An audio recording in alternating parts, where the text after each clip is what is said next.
Okay, so good afternoon, everyone. Those in the room and also those online, warm welcome.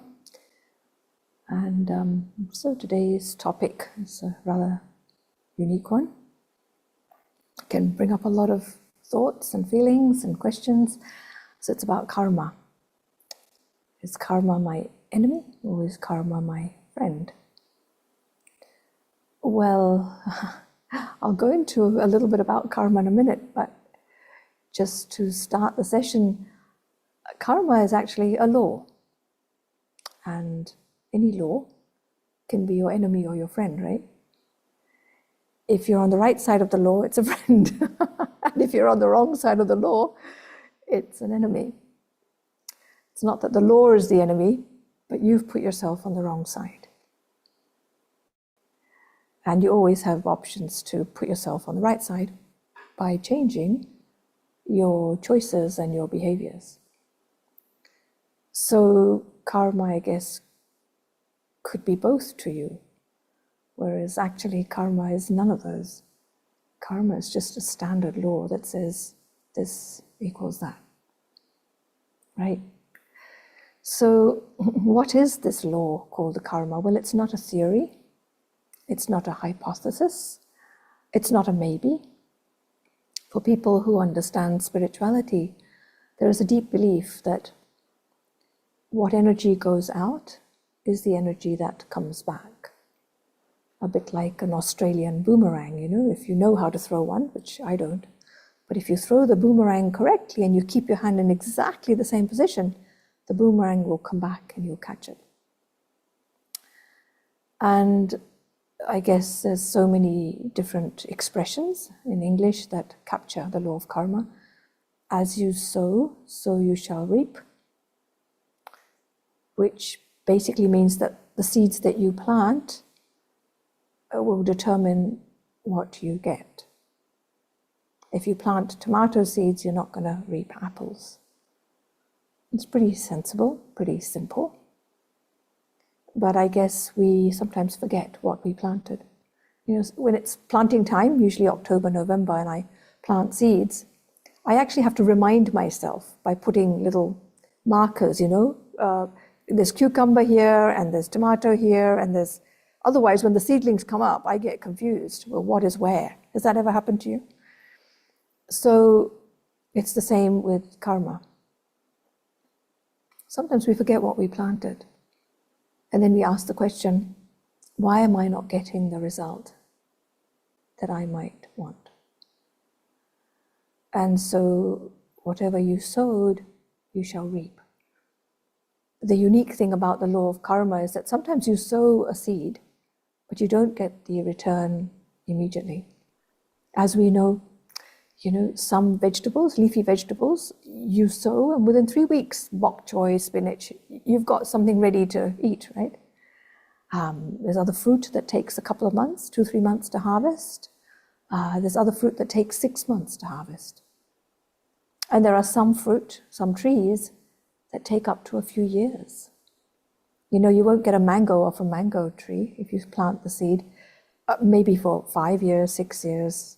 I haven't tried mango, so I don't know, but I know it takes a few years. And so the law of karma means that you plant the seed. The return would come back at some point in the future. And at that point, whether you remember what you planted is another question. But no return comes, no fruit comes without a seed being planted. That's the law of karma. So rather than asking why, it's for me more about backtracking and thinking, well, what seed did I plant that could possibly have given me this result? And if I want to change the kind of results that are coming back to me, then what kind of seeds should I plant? And so understanding the law of karma actually helps me to change the direction of my future. And may I say, even my present moment. Because just understanding the law of karma in itself helps to deepen my appreciation of what's happening. So the law of karma also could be defined by Einstein's law of, I think it's the first law of thermodynamics.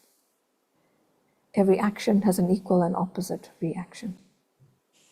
It's just that in science, you see the reaction coming back immediately. The law of karma is a lot more complex. And that's what makes it more intriguing. So I guess we could define the law of karma with a few different words. One very important and interesting word is the law of karma is actually the law of intention. The word karam, which is the original word, in Sanskrit, it means action. So people think it's to do with the actions I've performed. If you look at it a bit deeper, we say it's actually all energy that goes out from you. Speaking is also an action. Thinking is also an action of your mind.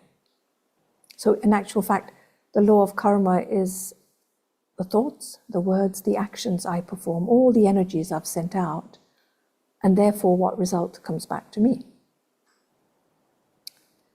Having said that, the law of karma isn't about just the energy going out. It's about the intention behind that. So I might buy my boss a beautiful bouquet of flowers on her birthday. I could do it genuinely because I appreciate her and I think she's a wonderful boss.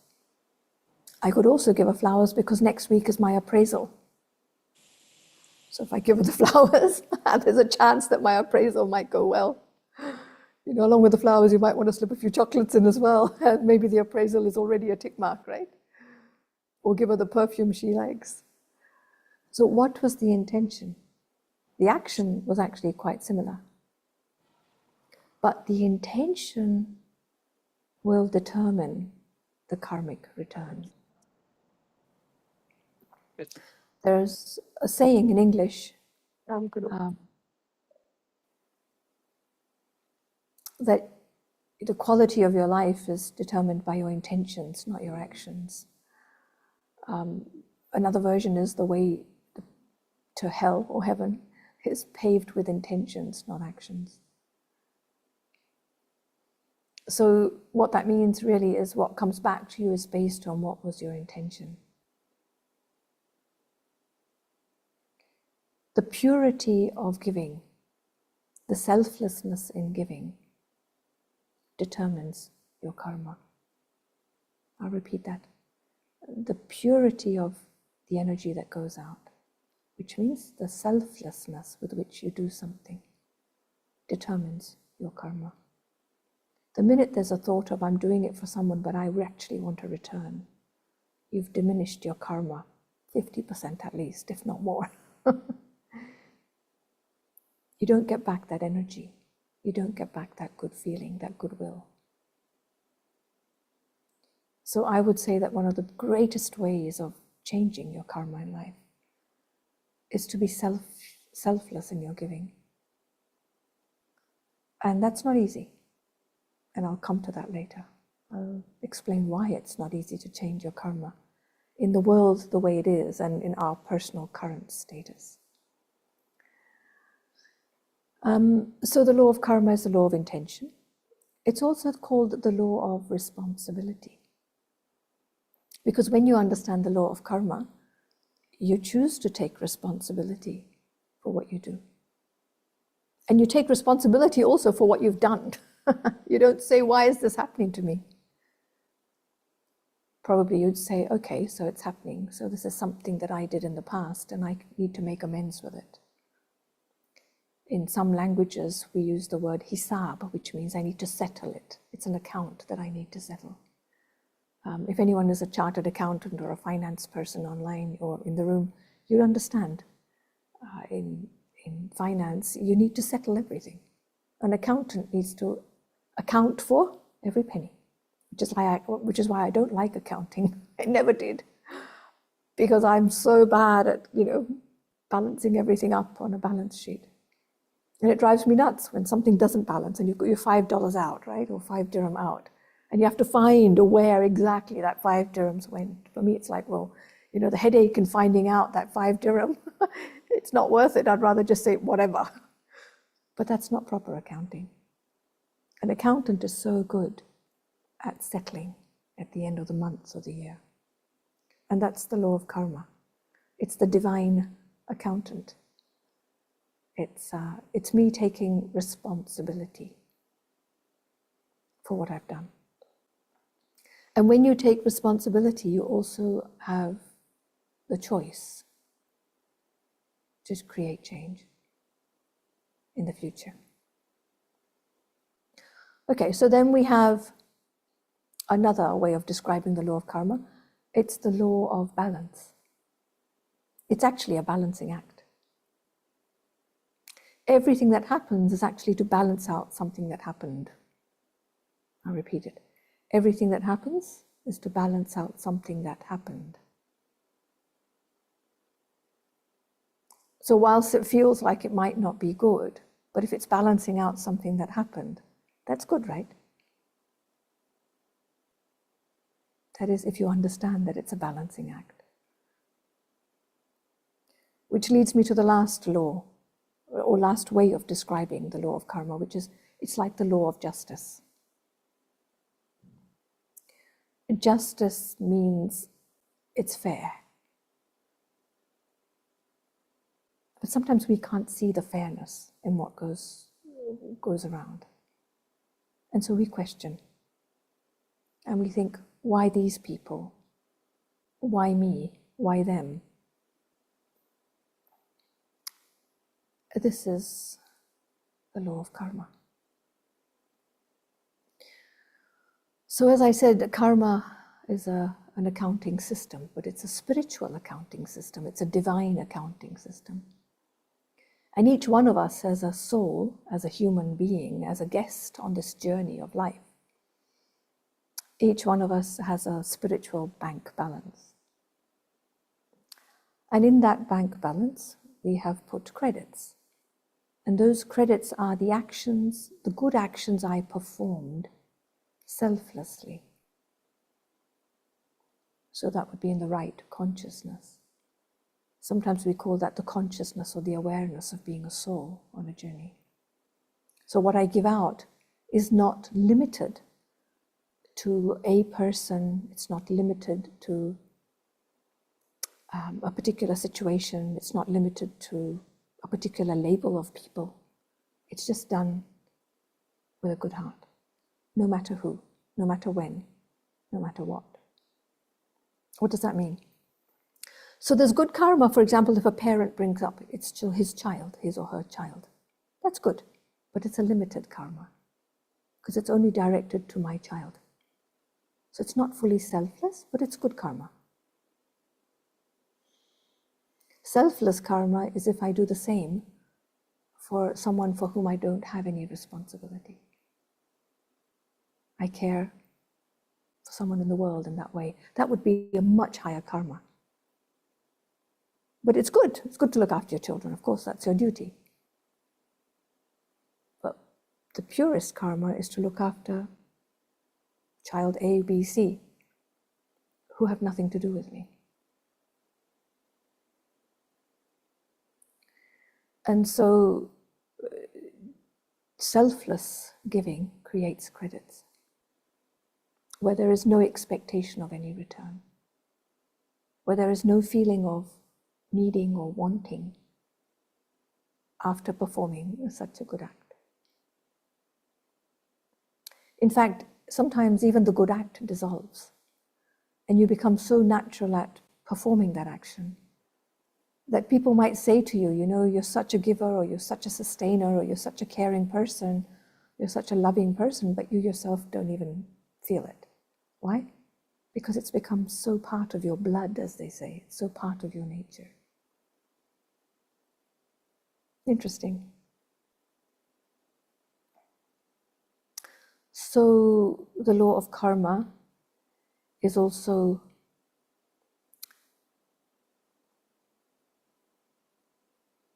applicable to the not so good karma, which we call the debits. And we all have debits, don't we? How do you know you have a debit karma? From the balance sheet, yes, absolutely. And what does the debit karma feel like? Yeah, what does it feel like? What does the debit karma feel like? Unhappy? Yeah? Yeah, what does debit karma feel like? Anyone else? Yes? Anyone else? How do you know you've got a debit karma? Anyone online? I can watch your comments here, so. What does debit karma feel like? When life is difficult. When life is difficult, yes. Anyone else? Yeah, when I'm ignorant, yeah. Yeah, when I'm unhappy, absolutely. Anyone else? Yep. Nice one, Jane. When I feel disturbed. Very nice one. That's deep. When I feel sad, absolutely. An interesting one. It's unpleasant. Yeah. So you all know what debit karma feels like, right? When I'm only giving without getting back. So the feeling is that I'm giving and I'm not giving back. Definitely. That is negative karma. Why? Because I still feel empty. You know, in life when you think, I have given so much and I've not got back, it's a very unpleasant feeling. It's not a nice feeling at all. Well, you're reaping the return of some karma of your past as well. And that karma is probably linked with your current state today, which is empty. And I'll come to that a little bit later, because that's part of the solution. But I just want to focus on how does it feel when you have a debit? These are all fantastic. So on a gross level, we'll say when there's sorrow, when there's suffering, when there's unhappiness in my life. Bring it to a little bit more subtle, when I have a disturbance inside me. I'm disturbed by someone's behavior. I'm disturbed by something that's happening in my life. Basically, I'm not, as you said, I'm not at peace. I'm not still inside. And if I go even deeper, then comes the expectations, the needs, and the wants. All of that is part of the debit karma. And that connects with the point, you know, when I feel like I'm only giving. And somebody else has said another interesting thing, when I feel alone, when I'm lonely. It's not a nice feeling. You know, you can be in a crowd and you can feel lonely. And yet some of us, I mean, I spend most of my days in the center alone, and I never feel lonely. Never. I never feel like I lack someone around me. So we know what credit karma feels like, and we know what debit karma feels like. And debit karma all comes from one word, and that is emptiness in the soul. When the soul is running on empty battery, and I look at the world, the only vision I have, the only lens that I'm wearing is the lens to take. I mean, what would you do if you're empty? What is your connection with the world for? To take, right? To fill myself. And so I look at every relationship in my life to take. I look at work as a means of building my self-respect, so to take. I look at situations working out the way I want, because I feel good when things work out the way I want. But I don't feel good when things don't go my way. So my whole life is based on I need, I want, I expect, give me, give me, give me life. And every time I do that, there is a big risk. And the risk is I won't get what I want. Why? Because most of the world is running on empty battery too.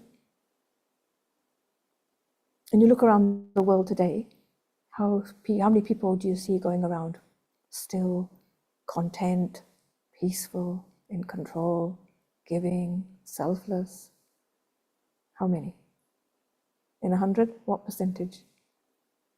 Have you met someone like that today? In a week, how many people do you meet like that? No, but I'm just saying, if you were to categorize people in the world today, very honestly, very realistically. Yes, but they're not. That doesn't mean that they're full. You might feel that it's okay and I don't want from them, but if you actually were to say, what are they at this point in time? Are people in the world full or are they empty? If we're objective. Generally empty. Stressed. Yes, Luca? Anything? Same? Yeah?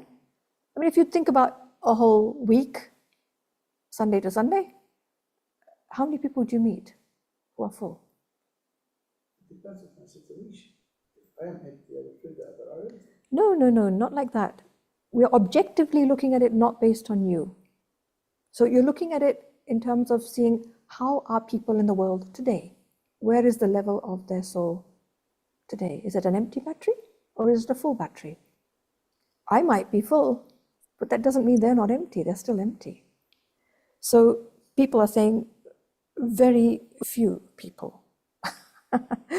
Someone said 1 in 1,000 might be a full battery. Okay, that's a 0.1%. Okay. Yes, I'll come to your question of how to pay the debt and how to clean it in a minute. Okay, someone says maybe none. And someone says a lot of me and my. Again, that's the ego, no? Feeling I, my, me. Why? Because I'm so empty. So I rely on all that I have and all the external labels to boost my self-respect. You know, I don't live my life as a human being. I live my life as a human doing, meaning the more I do, the more I am. Or another one is a human having. The more I have, the better the bank balance, the bigger the house, the better the car, the more I am. You see? Or I resort to my labels. You know, I am now at senior manager role, or I'm at CEO role, or, oh, I have this passport, or I have, oh, I'm part of this family. So I use all these labels to prop up my self-respect. Why? Because internally I'm empty. All of these are signs of the soul being empty, being weak. So at the base level of negative or debit karma is emptiness. So no one is to be blamed. When you're empty, your whole intention in life is to take. You can't be responsible. You've got no energy inside you.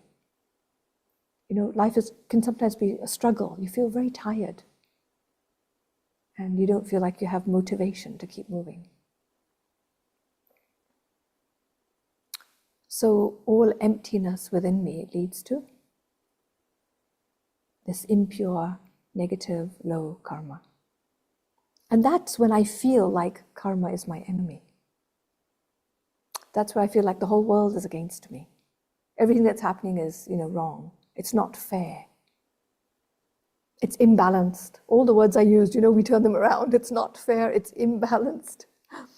It's not my responsibility. It's others' responsibility to keep me happy. Why should I have to keep myself happy? What have I done wrong, right? And definitely the intention to give is not there because I don't believe that I have. I feel so empty. So generally, when you look into the world today, like you said, people are pretty low in their energy and they're stressed and they're looking to take peace, love, and some form of happiness or entertainment from the world. I've said this many times in my classes, so those of you who have heard this before, just bear with me, but the areas where we create karma, and each one of you could perhaps, while I'm speaking them out, judge your own life, check your own life. In these 5 areas, where am I doing okay and where am I not? So the first karma, the deepest karma, is the karma with my mind.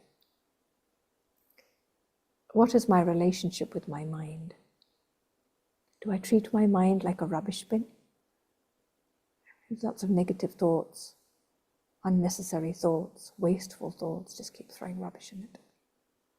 Because if that's the case, when I need my mind,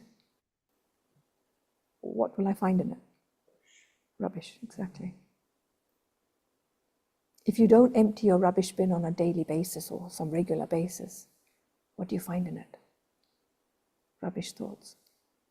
And when that trigger comes and you suddenly are unstabilized, what happens? You get caught because you go, why is my mind not able to be positive? Why am I not able to be strong? Why don't I have any resilience? Well, because that's what you've put in your mind. You put rubbish in, so it's rubbish out. So what can I do to change my karma? Well, I can change my relationship with my mind. I can change how I use my mind. And I treat my mind like a flower garden. And I plant positive seeds. I plant seeds of clean thoughts. What do I mean by that? Thoughts that will give good fruit. Thoughts that will bring goodness back to me. So if someone does something wrong, okay, a good example, you're driving to work. What's the time? Oops, can somebody please mute themselves because we can hear you speaking? Thank you. So say you're driving to work and somebody's really driving pretty crazily in front of you. Now you can think, now what is this crazy person doing? We're all in a traffic jam, we all have to get to work. Why are they pushing and shoving? Or you can think, wow, maybe they have a medical emergency. Maybe they've got a wife who's about to deliver next to them. Who knows? The way you use your mind, the thoughts that you create, will determine the feelings that you're having. So when you said, we're stressed, well, stress is a feeling. Where does that feeling come from? The thoughts that you created. So if you have created and planted good seeds in your mind, then you will get the return of that, which is positive thoughts, optimistic thoughts, peaceful thoughts, positive in the sense that I can change what's happening into something that is beneficial for me. Resilient thoughts. So that is how you change karma with your mind. So ask yourself, what kind of mind do I have? What's stored in my subconscious mind? Is it good thoughts? Have I got lots of flowers going because I planted nice seeds? Or are there more weeds than flowers? So when you try to look for a flower, all you can see is weeds. And the mind needs constant attention. And that's what meditation is. It's giving attention to my mind. So someone asked the question, how do I clear the debt of my karma? Well, your karma with your mind, to clear that debt, you need to pay attention regularly to your mind. That's why we teach meditation. And that constant attention to your mind will mean that your mind will respond to life in a positive way, and you clear the old debt and you start to create positive karma for your future. The second karma is the karma with my physical body. And honestly, these days, the younger people in their 30s and 40s are ending up with cardiovascular problems, with cancers, with all sorts of strange autoimmune conditions, which we never had years ago. I mean, we had heart attacks, but heart attacks used to be something that happened in your 70s, then it became your 60s, then it became your 50s, and now people in their 40s, so common, having sudden massive heart attacks and just dropping dead. Why? Because my relationship with my body has changed so much. what does the body need? 2 liters of water a day. If you're living in a hot country, like where I am, more. The body needs exercise every day. It needs to move. Okay, if not every day, 5 times a week. The body needs clean food. When I say clean food, I mean fresh food, not packaged food, not food that comes from a fast food place. I need fresh salads, fruit in my diet every day, if not every meal. The body definitely needs good sleep. It's not about the hours. It's about the depth of sleep, the quality of sleep. So how do you know you're having good sleep?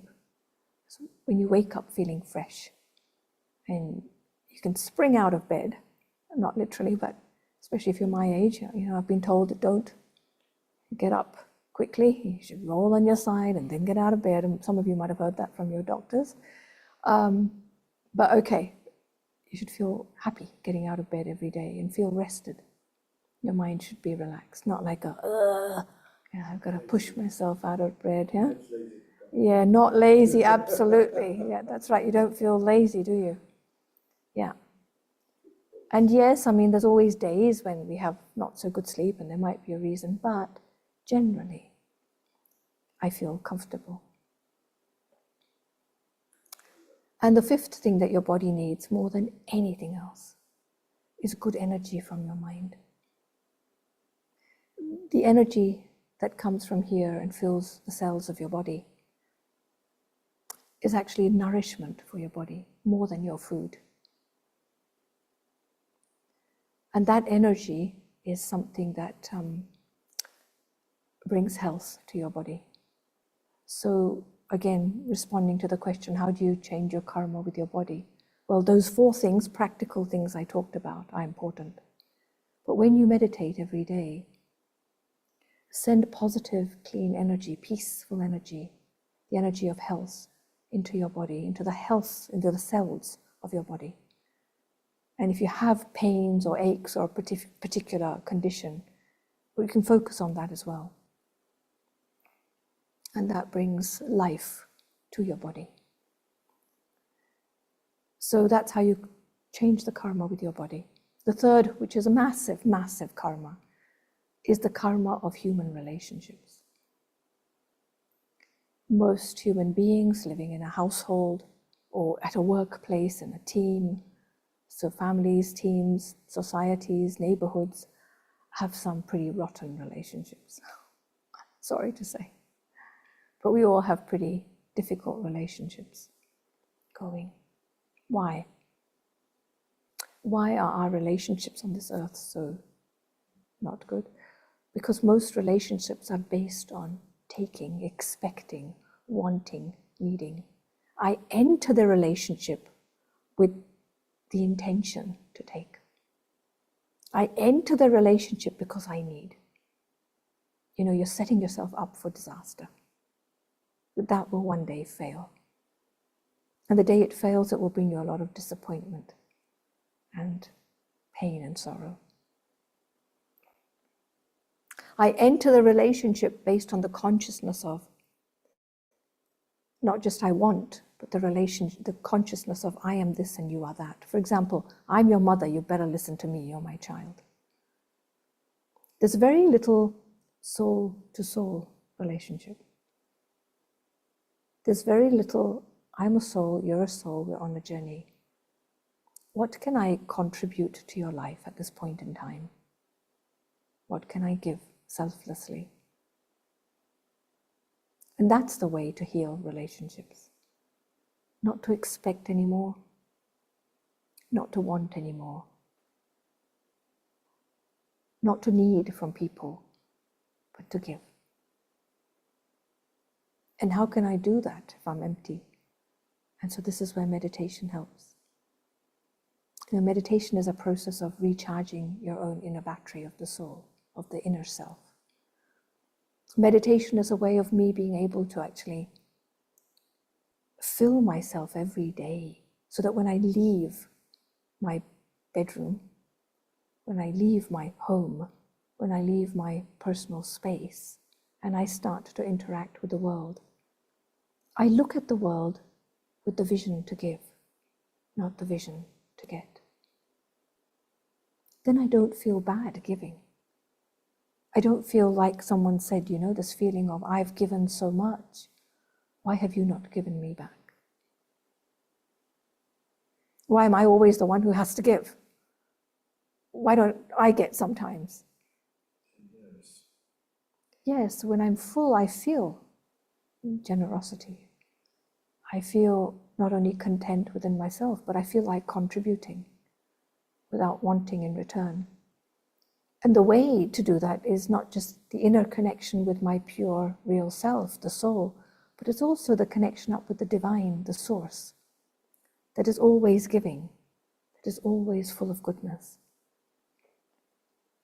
And so how do I clear the debt that I have of being empty in relationships? Just responding to that question, well, you need to start to meditate and fill your own self and change the intention in your relationships so that the intention becomes one to give, to contribute, to support.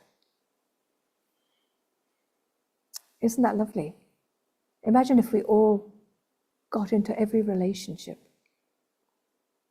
with just the intention of giving, not the intention of taking. Imagine how divine and beautiful that relationship would be.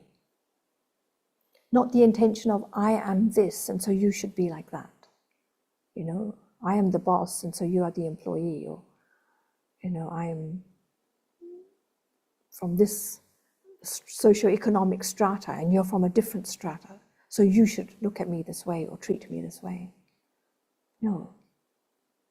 If our relationships were more based on soul-to-soul connection, self-to-self connection, there would be so much more equality, so much more connection and friendship.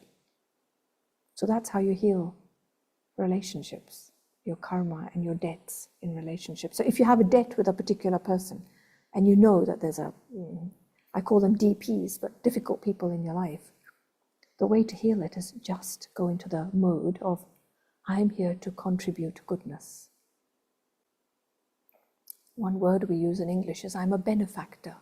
If you break it up into Latin or Italian, it's bene, which is goodness, and fare is to give, to do.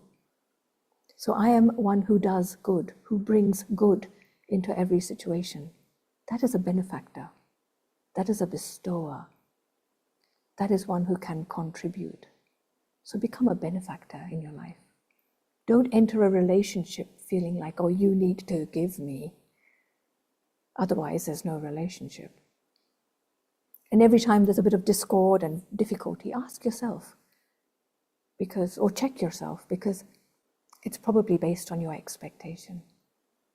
And that poor person who is not fulfilling your expectation, you're kind of controlling them by saying, you should be this way so that I can be happy. But why can't you let them be the way they want to be? Right? That's how you heal relationships and create good karma. The fourth area is an area I'm not going to talk about much, but it's our connection with the environment, nature. I mean, we have completely wrecked nature. Whether you call it the mining industry, deforestation, the oil industry, the use of plastics, the use of air conditioning, cars, and let me not use the word use, but the abuse of. Using is okay, but it's the abuse. It's when I overuse and I don't consider the consequences. And so what happens is then there is an imbalance in nature, which is exactly what we're seeing these days. I mean, I can tell you 5 countries today that are in complete upheaval, whether it's flooding, whether it's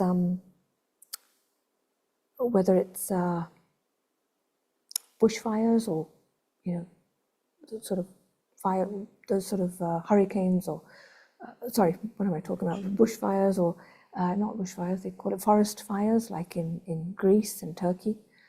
Whether it's hurricanes, tornadoes, whether it's earthquakes,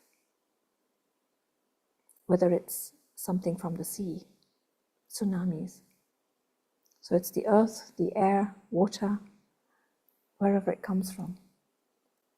Almost every continent now is going through upheaval from nature, and it's only going to get worse, and it is getting worse every year. And this is why we keep talking about climate change, global warming, because our karma with nature has been absolutely pathetic for the last 50 years, maybe more. And so it's all coming back now. And when it comes back and we have to go through difficulties, I mean, how many of you online are from the UAE? Do you remember last April 2024? And the flooding we had in Dubai and the amount of loss of property, and I mean, it just brought Dubai, the UAE, to a standstill for over a week. It's unheard of, it's unprecedented. At the moment in Brazil, there are massive floods going on. In India, 4 states of India are underwater. Yes, absolutely. Yeah, Canada last year. I mean, you can go on and on. The earthquake in Afghanistan, and so we can say, oh, well, that's normal, but it's not normal. It's getting worse every year. So what can I do? Obviously, we are not the policymakers at the government level, so that's fine. But what we can do on an individual level is don't waste water at home. When you brush your teeth, when you're washing dishes, keep the water tap on minimum. Why does it have to be, going at full gush when you're just brushing your teeth? My husband is a water engineer. And so if I'm brushing my teeth and he can hear the tap on, he's like, put the water off. Put it on when you need it. When you're washing dishes and you're putting soap on the dishes, why does the tap have to be on? These are little things. Don't throw food away. To make food, to make fruit and vegetables, takes a huge amount of water, takes a huge amount of petrol to bring them from the farms to you or the aeroplanes to you. Don't waste food, please. If you have extra food at home, save it for the next day. Teach your children to eat it because it's left over. Or give it to someone who doesn't have. Don't waste food. If you go to a hotel or a restaurant and you're ordering food, don't order extra. It's bad karma. If there's extra, ask them to pack it, take it home. So these are small ways, watch how much petrol you're guzzling. Do you really need a car which has such a big engine that guzzles so much petrol? Because what you're doing is you're just putting out more carbon emissions. If you're not in a room, even if it's summertime, put the air conditioning off. Little things. I mean, I was brought up, when you leave a room, you're told, put the light off. That's the culture that I was brought up in. But people walk out of rooms and they amaze me. They leave air conditionings on, fans on, lights on. The planet wasn't given to us for free. It was given to us to take care of. And the 5th karma is the karma with my own resources, what I have. And whatever you have extra of in your life, please use it for the good of others. And when I say extra, I mean each one of us has an income. We have not just a physical income of money. Time is income.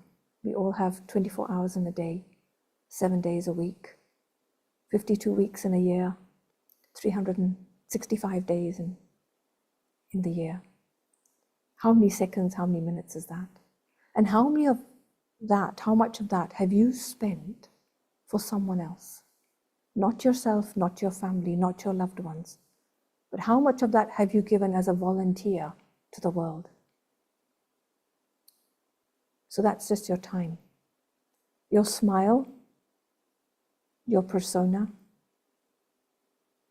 your wealth, your physical money, the things that you possess.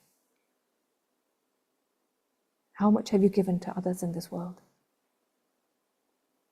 That is your good karma. What you spend on yourself and your family is not selfless karma. Selfless is when you take it beyond, above and beyond. So this is the law of karma. And how do if I feel like I lack in a particular way, how do you change that karma? will you start to pay attention to that and you start to give?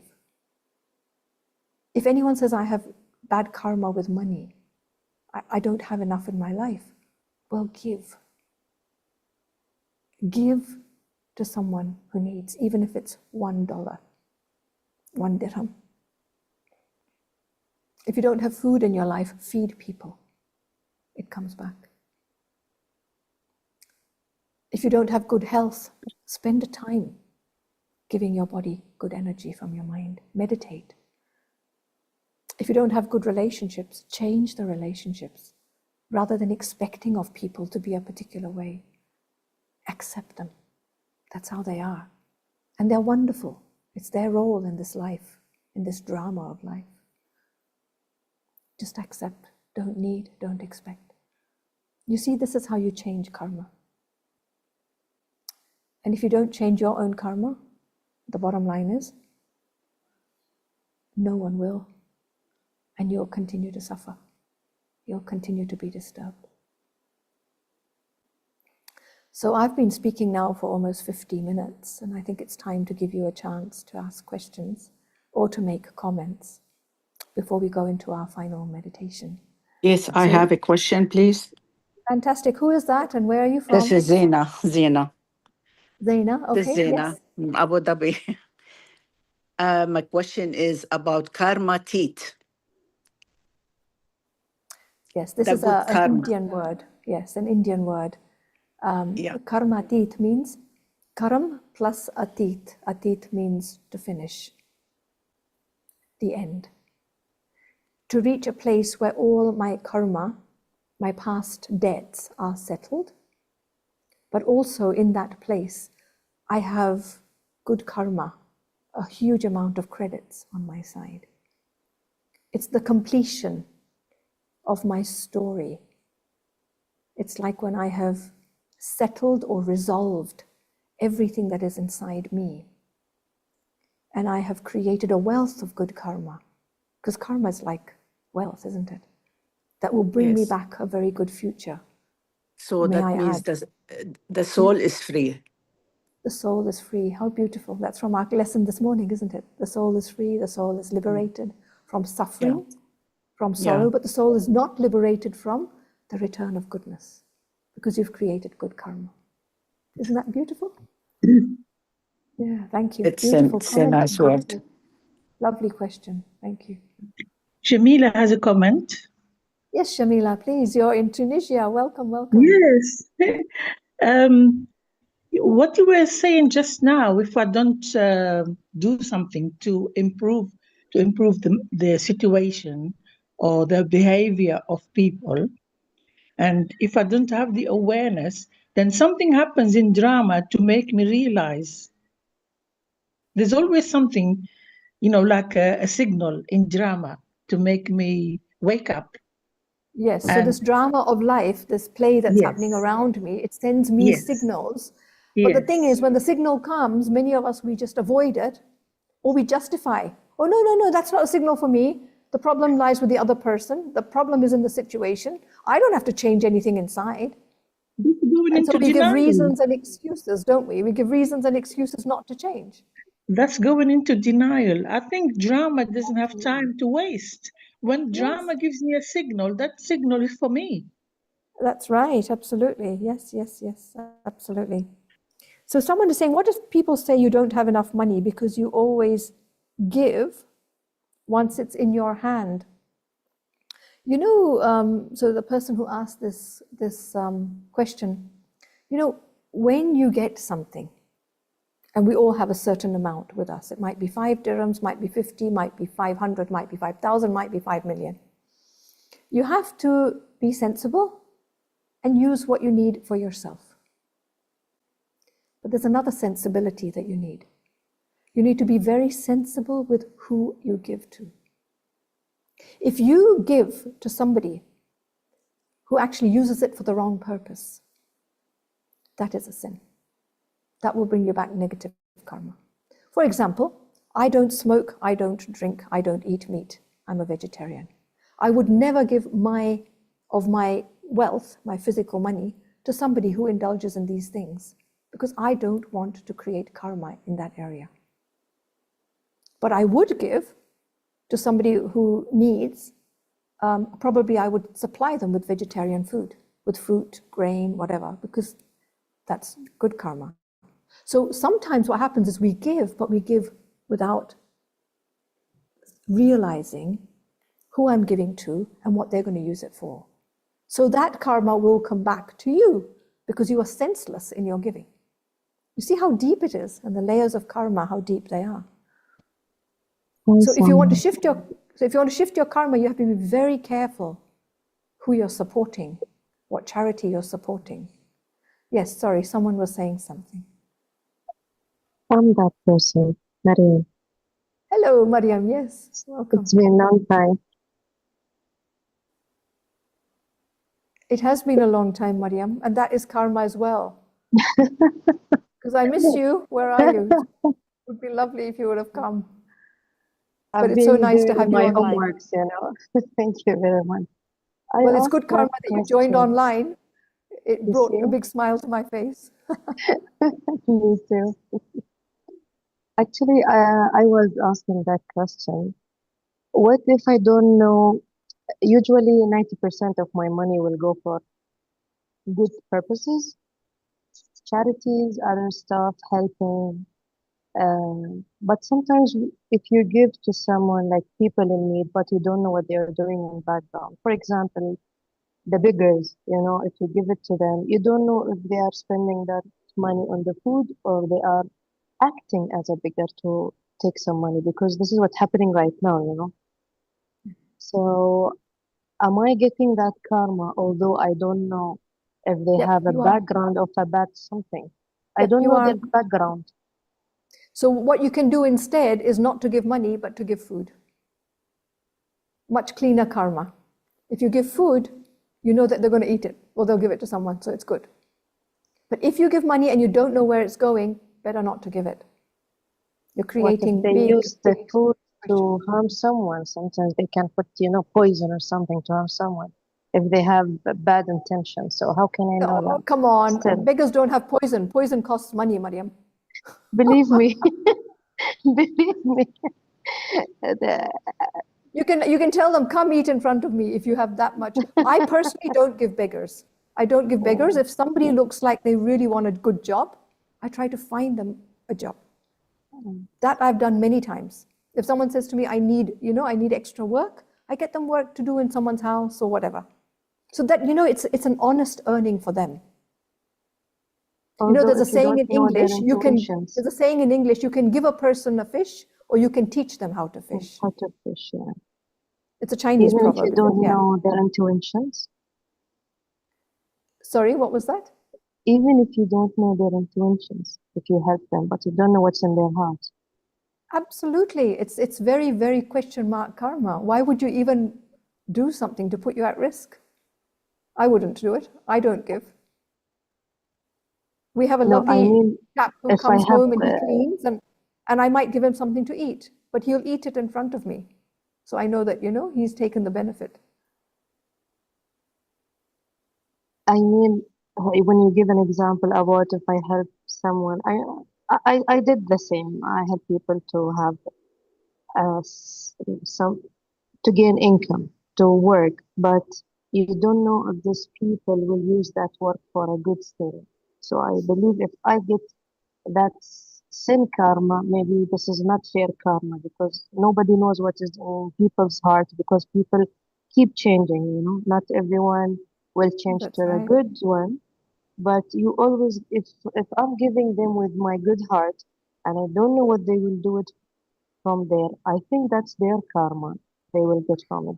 It It's will not it will be me. their karma, but it will also, a percentage of it will come back to you. It's like network marketing. It will definitely come back to you. And there's a comment in response to from someone to you. For begging, you can empower the person to take responsibility for themselves.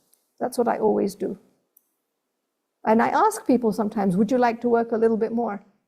Would you like to earn a bit more money rather than going around begging? And many of them say, yeah, I don't mind. In India, whenever I see beggars, I say, in my hometown, I say, would you like to earn a bit more? So the thing is, you know, at the end of the day, we have a responsibility to find out where that money is going. Even if you give with a good heart, there is still a responsibility. Beyond a point, of course, you can't. But to a certain extent, we can monitor. And if I don't know, I don't put my, you know, my energy there. I have a question. You're risking something. Yes, who is that? Could you This tell me is your name? Zaina again from Abu Dhabi. Zaina, My good, yes. question is if the ancestors or the parents did something wrong in their life, would the karma comes to the children, the bad No. karma? No, karma is very individual. It belongs only to that soul. It is your personal bank account, spiritual bank account. Parents don't pass karma on to children. However, That's good some to know. children are born into certain families because they have similar karma to their parents. Okay. Yeah. But Okay, no, you that- don't pass karma on to anyone, and you can't take anyone's karma on. It's an individual thing. Okay, Yeah. there's a question. I have a question answered. Thank you. Okay, great. Can I say something? Yes. Tell me your name and where you're from first. Jamila, I'm from Tunisia. Oh, Jamila, yes. I believe that people who beg outside supermarkets are not needy people. They are just Okay. there for business, especially the ones who sit right next to the ATM. I've seen this in Tunisia. I've seen it in London. No, it's just that, you know, they sit next to the ATM as if they're saying to you, blackmailing you, if you can afford to take money out of the ATM, you can afford to give me some money. I don't Okay. agree with that. That's a good comment. Is that what happens in the UK? I know that you live in the UK. Is In that what you see? Or is it Tunisia as well. In in Tunisia Tunisia as well. There you go. Yes. I haven't checked because I very rarely go to the ATM in Abu Dhabi, but I might have to go and check and see what Yes, happens. yes, yes. That's a good comment, Jamila. Good one.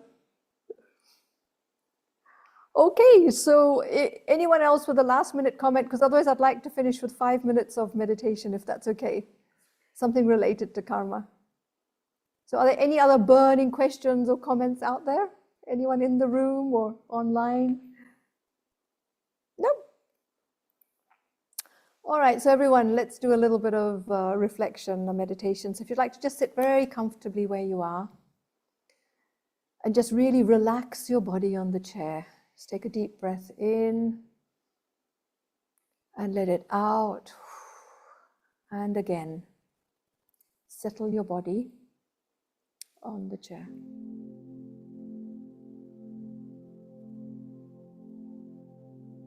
And just allow yourself to bring your mind to the here and now.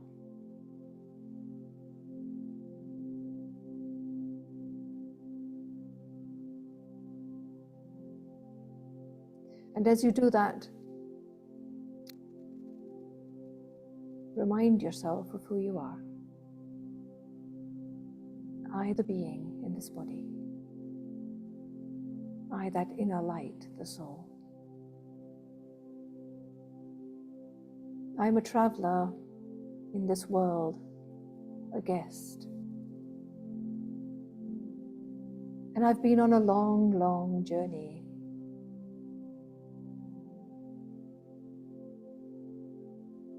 And I've accumulated so much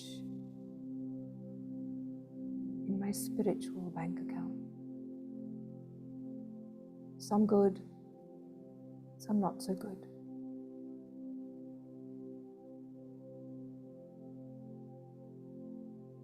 But I'm not to blame. It's just a journey. And as I was losing energy and as the soul was becoming empty, that was a natural consequence.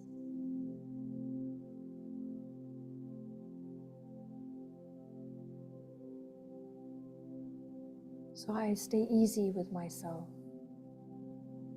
And I'm easy with others, because they too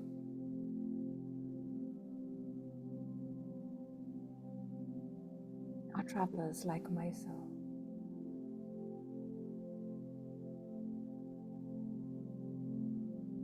and now.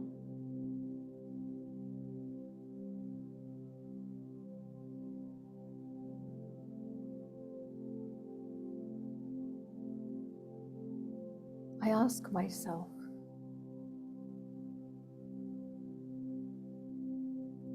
how can I give more? How can I get rid of the insecurity within me that says, I need to hold on to things, I need to hold on to people, I need to hold on to situations, circumstances.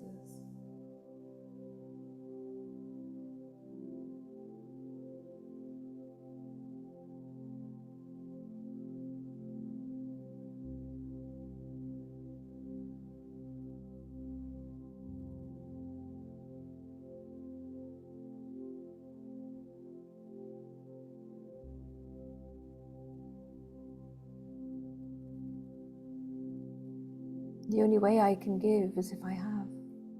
So let me, as that one inner self, the being, fill myself.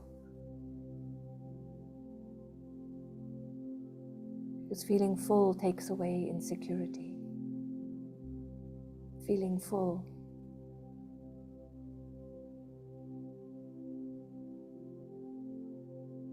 allows me to be generous and selfless. So in this moment, connect your mind, your heart, your soul to that one source of goodness,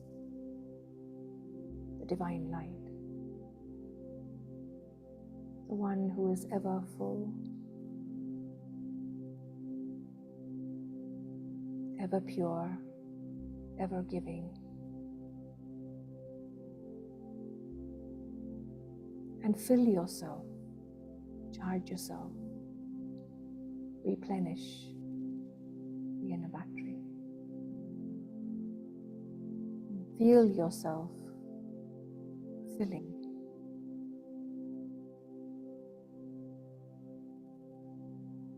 Fill with love, so that when you give to others, you can give love. Fill with peace, so that situations and problems don't disturb you.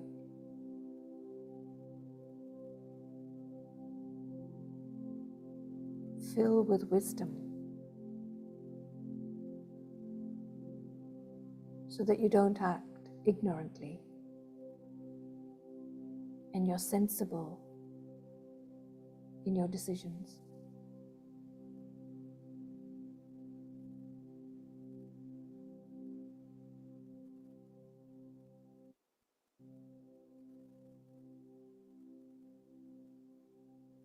Fill with power,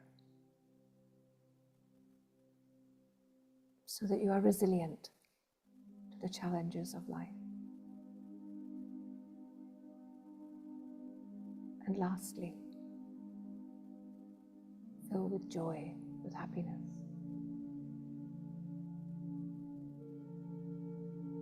So you're not dependent on the world to give you happiness.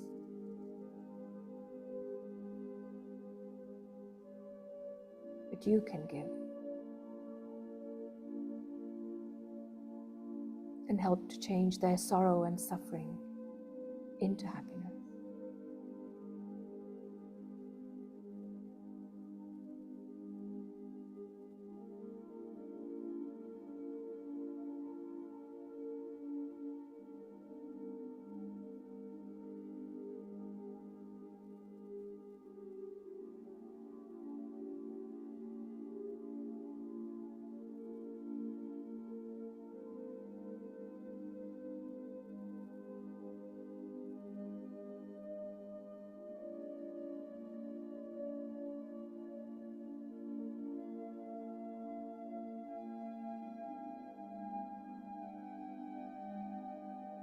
Now bring your mind, your attention, your focus back to the here and now.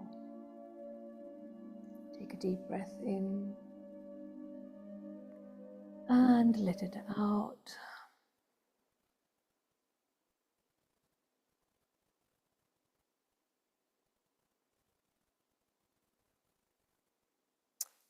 So, I really want to thank everyone for joining, and especially for your comments, questions, and suggestions.